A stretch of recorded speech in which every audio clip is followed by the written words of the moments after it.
mbokk yi ñuy bàyyi xel te di ñu seetaan ñu ngi gis noonu ci jib bi Cheikh Ahmadou Kara Mbacké Noreyni mi ngi fii ci Daara Jolof di waajal ngir dugg ci àllub Jolof bi ngir rëbb bi tey ji yemook àllarba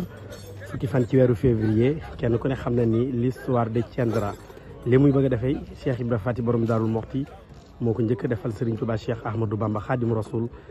jiital ca Serigne Mouhamadou Awa Balla Mbacké Ndaayaan turandoom tey ji mi ngi nii àndaat ak njaboot gi yëpp gis nañu jib bi mi ngi déparé fii ci hôtel de ville bu Daara Jolof war a dugg ci biir àll bi nee naa ko fii muy dugg nag war na fee dugg ndax le 10 août 1895 fii la Serigne Touba dénkee njaboot gi maamam Cheikh Ibrahima Fati borom Daarul Moxti waaye soxna Fati Sa Diop itam fii la tëdd ci Jolof muy Ceyeen Jolof ñu di ko fa fekk ci atum 1907 jàpp 1908 mbokk yi kon l'histoire de Thiendra Cheikh Ahmadou Kara Mbacké Noreyni ki nga xam ne mooy coordonnateur diwaanu xidmatu Ibrahimiya ci ndigalul Cheikh Mouhamadoul Bassir Anta Niang ibnu Cheikh Ibrahima Fati borom Daaru Moxti mi ngi noonu di waajal ngir war a